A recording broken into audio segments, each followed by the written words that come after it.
ஆண்டவரின் ஜெபம் செய்வோம். நேற்றும் இன்றும் என்றும் மாறாத ஆண்டவர் இயேசு கிறிஸ்துவே, பாதம் பணிந்து நன்றி செலுத்துகிறோம், ஸ்தோத்திரங்களை ஏறெடுக்கிறோம்.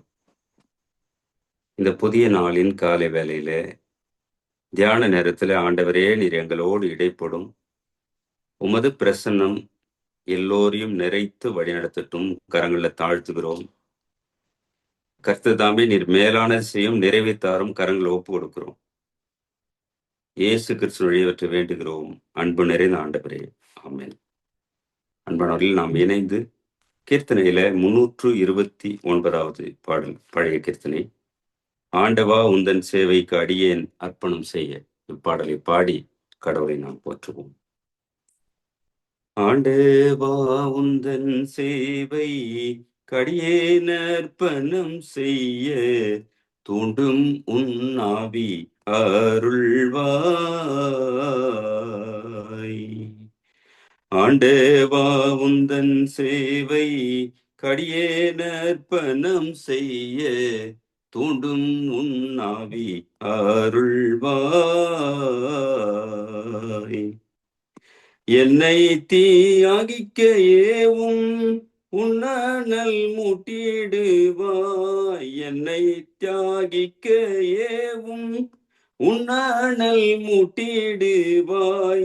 இந்நீலம் தன்னில் மாளும் மனு மக்கள் மீட்பிற்காக, ஆண்டவா உந்தன் சேவை கடியேன் அர்ப்பணம் செய்ய, தூண்டும் உன் ஆவி அருள்வாய். புசிக்க பண்டமில்லாமல் பூவில் இல்லமுமே அன்றி, நசிந்து நலிந்து நாட்டில் கசிந்து கண்ணீர் சோரிந்து தேசமெல்லாம் தீயங்கும்.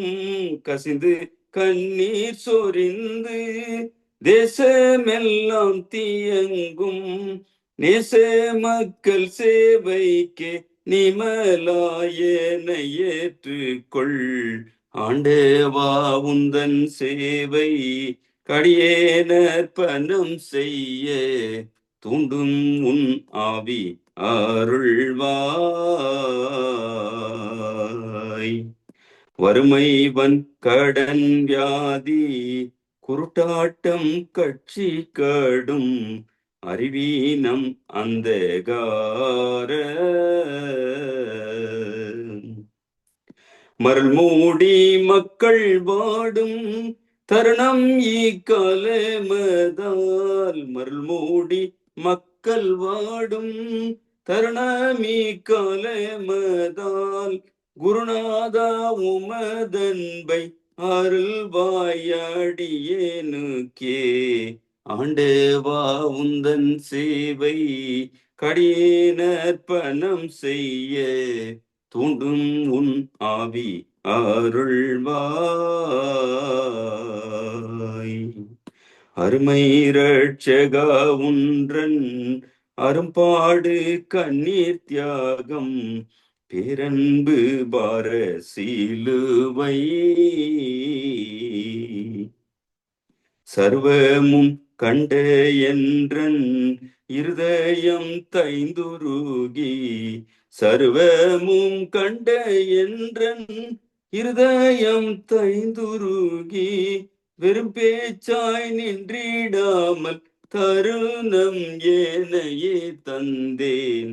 ஆண்டவா உன்றன் சேவை கடியேன் அர்ப்பணம் செய்ய, தூண்டும் உன் ஆவி அருள்வாய்.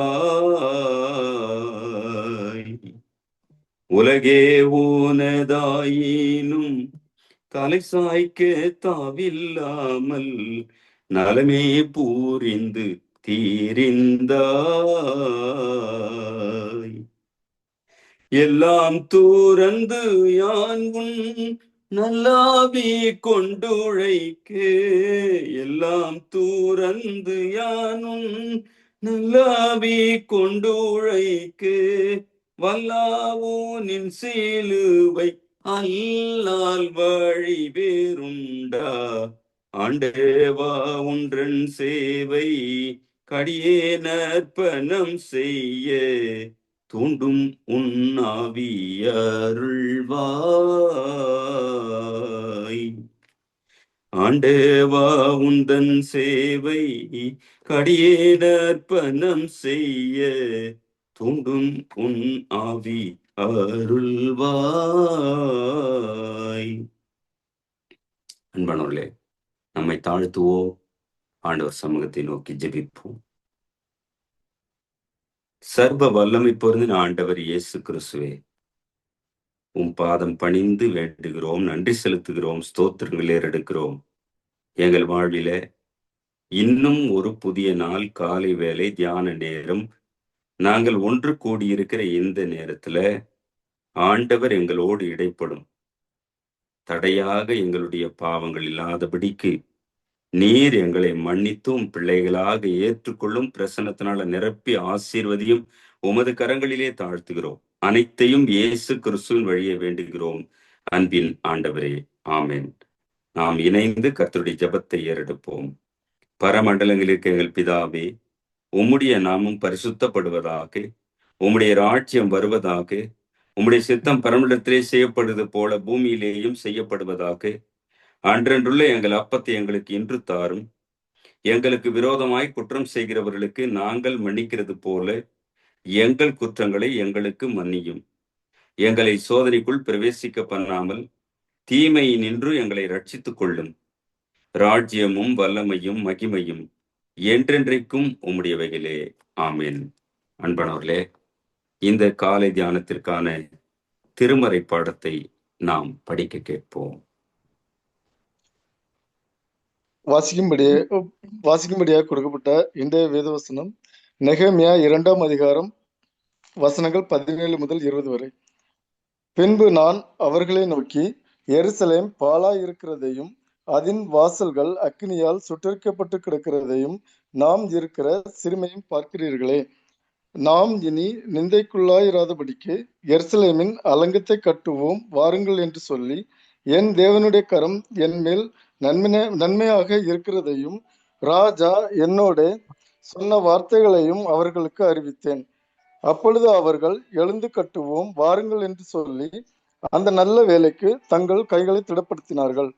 ஓரேனியனான சன்பல்லாத்தும் அம்மோனியனான தொபியா என்னும் ஊழியக்காரனும் அரபியனான கேஷேமும் இதை கேட்டபோது எங்களை பரியாசம் பண்ணி எங்களை நிந்தித்து, நீங்கள் செய்கிற இந்த காரியம் என்ன? நீங்கள் ராஜாவுக்கு விரோதமாக கலகம் பண்ண போகிறீர்களோ என்றார்கள். அதற்கு நான் மறுமொழியாக, பரலோகத்தின் தேவனானவர் எங்களுக்கு காரியத்தை கைக்கூடி வர பண்ணுவார். அவருடைய ஊழியக்காரராக நாங்கள் எழுந்து கட்டுவோம். உங்களுக்கோ வென்றால் எருசலேமிலே பங்கும் இல்லை, பாத்தியமும் இல்லை, உங்கள் பெயர் விளங்க ஒன்றுமில்லை என்று அவர்களுடனே சொன்னேன் என்பதை. ஆண்டவருக்கே மகிமை உண்டாவதாக. கிறிஸ்துக்குள் அன்பான சகோதர சகோதரிகளே, உங்கள் அனைவருக்கும் ஆண்டவர் இயேசு கிறிஸ்துவின் திருப்பெயரிலே வாழ்த்துக்களையும் ஸ்தோத்திரங்களையும் அன்போடு தெரிவிக்கிறேன். கடவுள் ஆசீர்வதிப்பாராக. இந்த காலை தியானத்திற்கான தலைப்பு, சிதைந்ததை மீண்டும் கட்டி எழுப்ப திரும்புதல். Return to rebuilding what is broken. சிதைந்ததை அல்லது உடைந்து போனதை மீண்டும் கட்டி எழுப்ப திரும்புதல். நாம் சற்று சிந்திக்கலாம். நம் வாழ்விலே உடைந்து போன நிலைமை, அல்லது கசந்து போன நிலைமை, அல்லது கண்ணீரான நேரம், அதையெல்லாம் திரும்ப கட்ட நம்மோடு கர்த்தர் இருக்கிறார். நாம் ஆண்டவரிடத்துல திரும்ப வேண்டும். நாம் இதை சார்ந்து சற்று நேரம் சிந்திக்கலாம். நெகேமியா யூத இனமாக, இஸ்ரவேல் மக்களாக அடிமைப்பட்டு கிடக்கிற ஒரு சூழ்நிலையில நெகேமியா யூதாவிலிருந்து வந்த மக்களிடத்துல எருசலேமை குறித்து, தமது நாட்டை குறித்து விசாரிக்கிறார். நாம அந்த நெகேமியா புத்தகத்துல 2ஆம் வசனத்துல, நெகேமியா 1:2, என் சகோதரரில் ஒருவனாகிய ஆனானியும் வேறே சில மனுஷரும் யூதாவிலிருந்து வந்தார்கள்.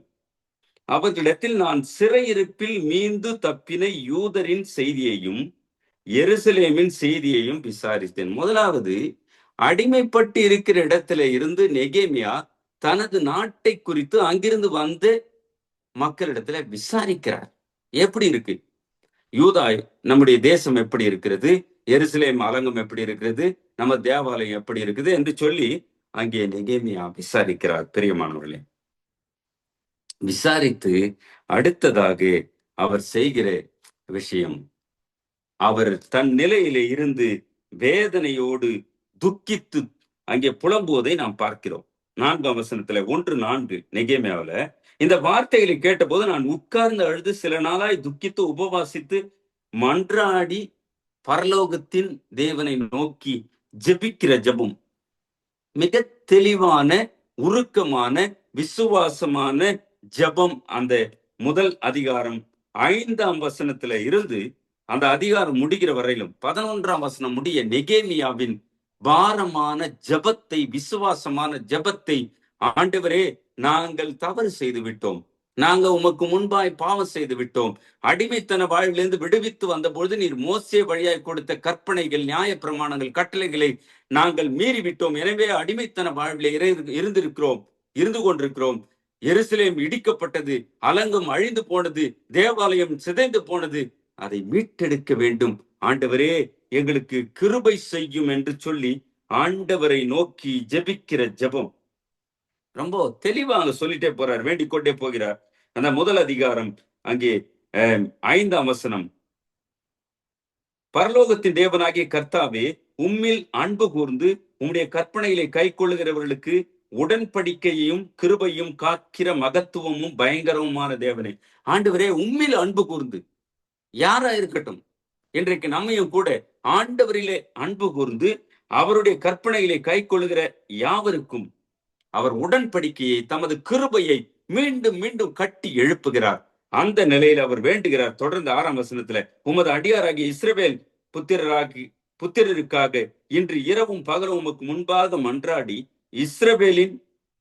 இஸ்ரவேல் புத்திரராகிய நாங்கள் உமக்கு விரோதமாக செய்த பாவங்களை அறிக்கையிடுகிற அடியேனுடைய ஜெபத்தை கேட்கிறதற்கு உம்முடைய செவி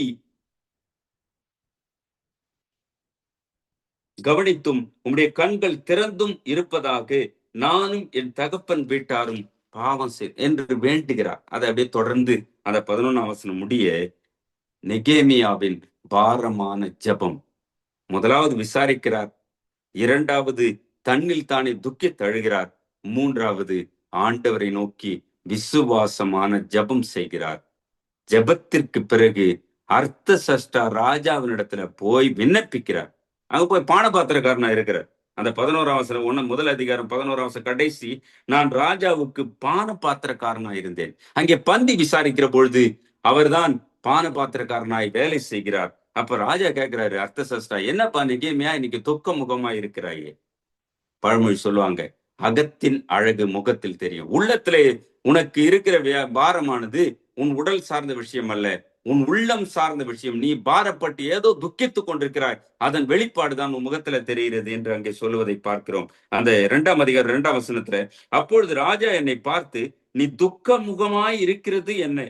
உனக்கு வியாதி இல்லையே, இது மனதின் துக்கமே ஒழிய வேறொன்றும் அல்ல என்றார். அப்பொழுது நான் மிகவும் பயந்து, ராஜா கேட்டாரு, பயந்து நான் சொல்லுகிறேன், என்னுடைய பிதாக்கள் வாழ்ந்த எருசலேம் அலங்கம் இடிக்கப்பட்டது, தேவாலயம் அழிந்து போனது, எரித்து போட்டார்கள் என்று சொல்லி தன் நிலைமையை அங்கே கூறுகிறார். அப்ப நான் என்ன செய்யணும்? அர்த்தசாஸ்திரா கேட்கிறாரு, ராஜாவே, நான் போகிற பொழுது எனக்கு பாதுகாப்பு தர வேண்டும், நான் போகிற பொழுது எனக்கான பொருட்களை தர வேண்டும் என்று மிக தெளிவாய் அங்கே கேட்பதை நாம் பார்க்கிறோம். நாம அந்த 2ஆம் அதிகாரத்துல பார்க்கிற பொழுது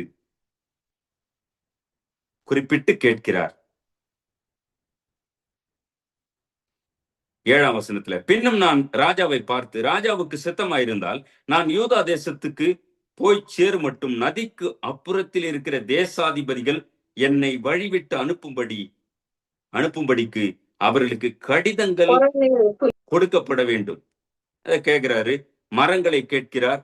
எல்லாவற்றையும் கேட்டு பெற்றுக்கொண்டு அங்கே ராஜாவின் வனத்து காவலனாகிய ஆசாப் எனக்கு கொடுக்கும்படிக்கு, அதாவது அங்க தங்க போகிற இடத்துல தேவையான கதவுக்கான மரங்களை தர வேண்டும். இதை வனத்து காவலன் ஃபாரஸ்ட் டிபார்ட்மெண்ட்ல இருக்கிற அந்த ஆசாப்புக்கும் ஒரு கடிதம் தர வேண்டிய எல்லாவற்றையும் கேட்டு பெற்றுக்கொண்டு யூதாவுக்கு செல்லுகிறார். எருசலேமிலே மக்களை கூட்டி அங்கே நெகேமியா சொல்லுகிற விஷயம், ஆண்டவர் என்னோடு இருந்து விண்ணப்பத்தை கேட்டிருக்கிறார். ராஜா துணையாக கடிதங்கள் கொடுத்திருக்கிறார், பொருட்களை கொடுத்திருக்கிறார். நாம் இந்த அலங்கத்தை மீண்டும் கட்டி எழுப்ப வேண்டும்.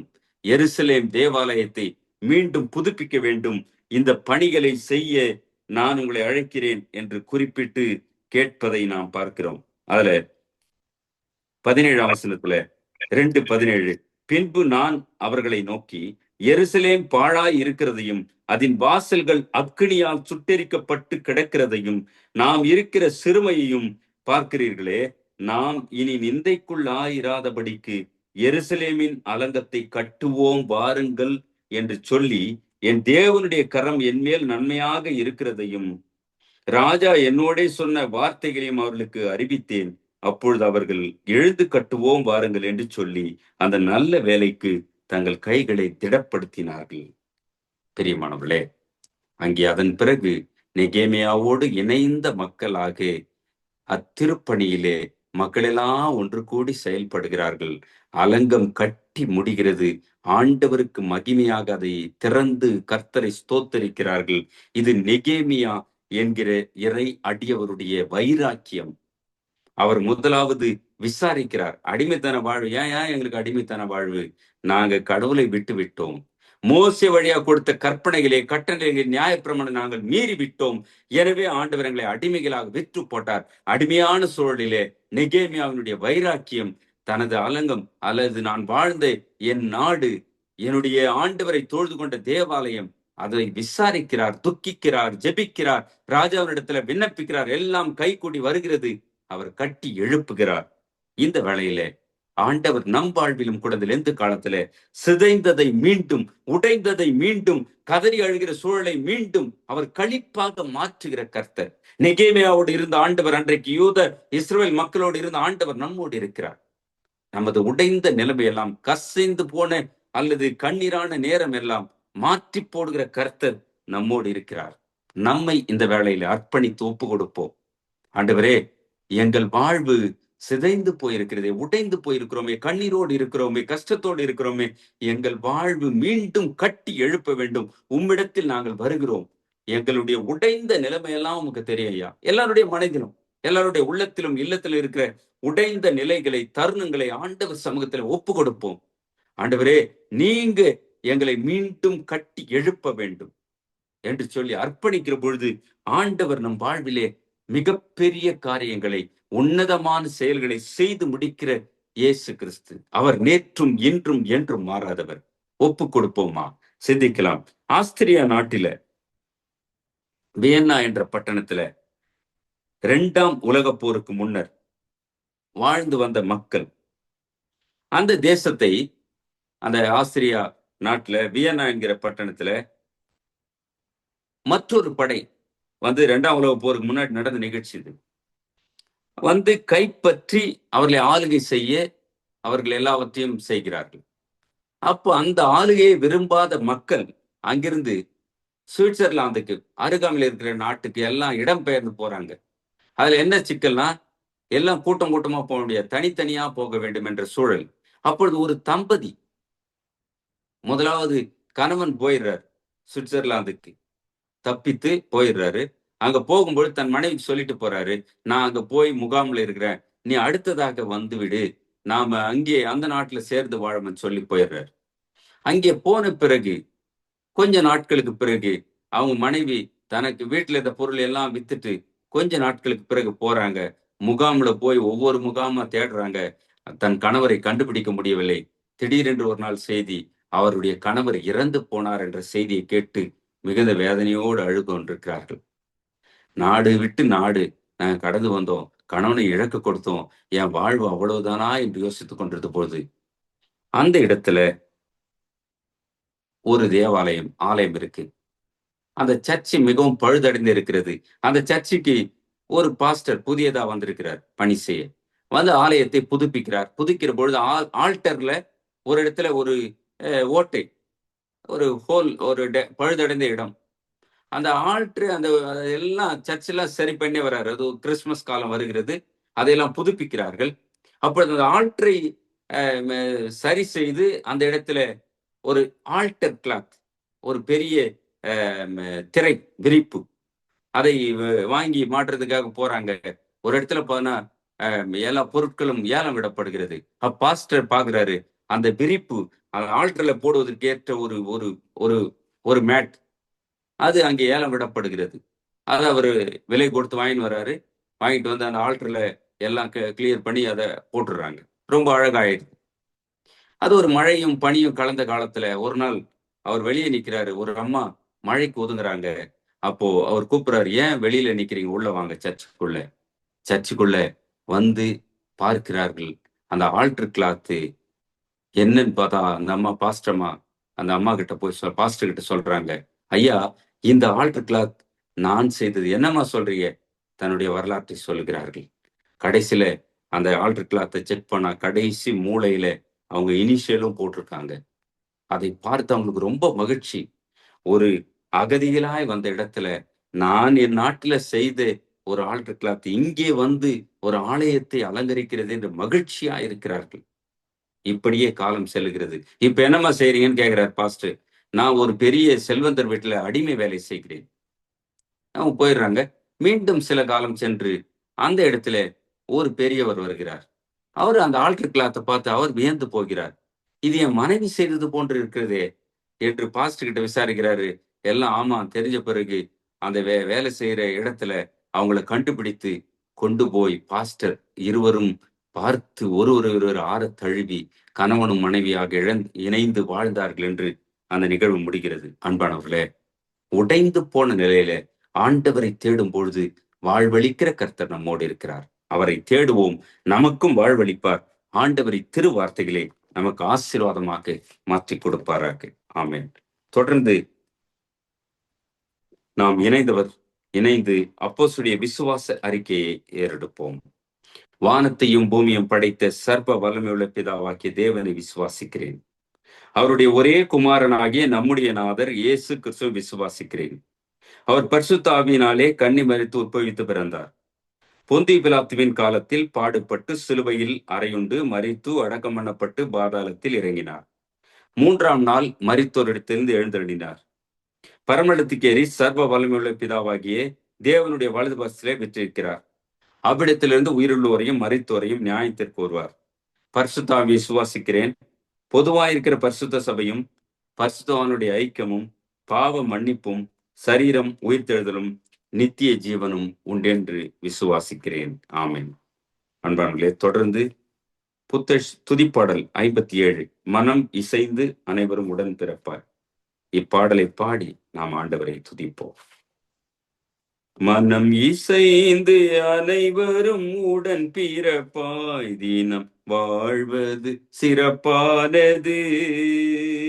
மனம் இசைந்து அனைவரும் உடன் பிறப்பாய், தினம் வாழ்வது சிறப்பானது. நன்மையானது இன்பமானது மண் வாழ்வினில் பேரழகு. மனம் இசைந்து அனைவரும் உடன் பிறப்பாய், தினம் வாழ்வது சிறப்பானது. அது ஆரோனின் தலை மீது பொழிந்து அவரது தாடியில் வழிந்து. அது ஆரோனின் தலை மீது பொழிந்து அவரது தாடியில் வழிந்து. அங்கியில் குழைந்து தொங்கலில் இழைந்து, அங்கியில் குழைந்து தொங்கலில் இழைந்து, கீழ்வடிந்திடும் பரிமளம் போன்றது. மனம் இசைந்து அனைவரும் உடன் பிறப்பாய், தினம் வாழ்வது சிறப்பானது. அது ஏர்மோனின் மலை அதன் மேலும், சீயோனின் சிகரங்கள் மீதும். அது ஏர்மோனின் மலை அதன் மேலும், சீயோனின் சிகரங்கள் மீதும். மெல்லென கவிந்து சில்லென குவிந்து, மெல்லென கவிந்து சில்லென குவிந்து, தினம் படர்ந்திடும் பணியினை போன்றது. மனம் இசைந்து அனைவரும் உடன் பிறப்பாய், தினம் வாழ்வது சிறப்பானது. இன்று இனம் மொழி பொருள் நிலை கொண்டு எத்தனை பிரிவுகள் உண்டு. இன்று இனம் மொழி பொருள் நிலை கொண்டு எத்தனை பிரிவுகள் உண்டு. இன்பமாய் பகிர்ந்து அன்பினில் பிணைந்து, இன்பமாய் பகிர்ந்து அன்பினில் பிணைந்து, ஒன்றாய் இணைந்து வாழ்வதே அருளரசு. மனம் இசைந்து அனைவரும் உடன் பிறப்பாய், தினம் வாழ்வது சிறப்பானது, நன்மையானது, இன்பமானது, மண் வாழ்வினில் பேரழகு. மனம் இசைந்து அனைவரும் உடன் பிறப்பாய், தினம் வாழ்வது சிறப்பானது. அன்பானவர்களே, நிறைவாக ஜெபித்து ஆசீர்வாதத்தோடு நாம் முடிக்கலாம். வாழ்வளிக்கிற ஆண்டவர் இயேசு கிறிஸ்துவே, உம் பாதம் பணிந்து நன்றி செலுத்துகிறோம், ஸ்தோத்திரங்களை ஏறெடுக்கிறோம். ஆண்டவரே, இந்த காலை தியானத்துல உமது மக்களாக உம்மை நோக்கி பார்க்கிற ஒவ்வொருவரையும் நோக்கி பாரும். உடைந்த உள்ளங்களை கட்டி எழுப்புகிற ஆண்டவரே, அன்றைக்கு நெகேமியாவோடு இருந்து பழுதடைந்த நிலைமையில அவர் துக்கித்து எருசலேமை நோக்கி, யூதாவை நோக்கி அதை கட்டி எழுப்ப வேண்டும் என்று விரும்பினார். மக்கள் எல்லாம் இணைந்தார்கள், கட்டி எழுப்பி முடித்தார்கள். ஆண்டவர் உதவியா இருந்தீர், செயல்பட நீர் பாதுகாப்பா எல்லாவற்றையும் நேர்த்தியா மாற்றின கர்த்தர். எங்களோடும் இருக்கிறீர் என்ற நம்பிக்கையோடு உம்மை நோக்கி பார்க்கிற ஒவ்வொருவரையும் நீர் கட்டி எழுப்பும், குறைகள் எல்லாம் மாற்றும், கண்ணீரை துடைத்து போடும், மக்கள் சுகமாய் வாழட்டும், நிறைவேற்றாரும். ஆண்டவரே, உடைந்த உள்ளங்களை நீர் உருவாக்குகிற கர்த்தர், உம்மால் எல்லாம் கூடும், கசந்து போன நிலைமை எல்லாம் மாறட்டும், உங்கள் துக்கம் சந்தோஷமாய் மாறும் என்று சொல்லி இருக்கிற மக்களோடு நீங்க இடைப்படும் ஐயா, செயல்படும் கரத்துல தாழ்த்துகிறோம். நாட்களில் இருக்கிற உலகளாவிய நாடுகள்ல ஆண்டவரே, அந்த அமைதியற்ற சூழல் நீங்கி சமாதானம் உண்டு பண்ணும். உமது கரத்துல தாழ்த்துகிறோம். இத்தியானத்தில் இணைந்த மக்கள் ஒவ்வொருவரையும், உம் பிள்ளைகள் யாவரையும் ஆசீர்வதியும். உம் கரங்களிலே தாழ்த்துகிறோம், பொறுப்பெடுத்துக் கொள்ளும். அனைத்தையும் இயேசு கிறிஸ்துவின் பாதம் பணிந்து வேண்டுகிறோம் அன்பின் ஆண்டவரே, ஆமென். என் ஆத்துமாவே கர்த்தரை ஸ்தோத்திரி, என் முழு உள்ளமடி பரிசுத்த நாமத்தை ஸ்தோத்திரி. என் ஆத்துமாவே கர்த்தரை ஸ்தோத்திரி, அவர் செய்த சகல உபகாரனை மறவாதே. ஆமென். ஆண்டவராகிய இயேசு கிறிஸ்துவின் கிருபையும் தாயும் தந்தையுமான கடவுளின் அன்பும் வழி நடத்தி செல்கிற தூய ஆவியானவரின் ஐக்கியமும் வழிநடத்துவதும் நீங்காத நிறைவான சமாதானமும் ஆசீர்வாதமும் நம் அனைவரோடும் இன்றும் என்றும் எல்லா காலங்களிலும் இருந்து காத்து ஆசீர்வதிப்பாராக. ஆமென். அன்பிற்கினவர்களே, அனைவருக்கும் ஆண்டவரின் திருப்பெயரிலே வாழ்த்துக்களையும் ஸ்தோத்திரங்களையும் தெரிவிக்கிறேன். கடவுள் ஆசீர்வதிப்பாராக. ஆமென்.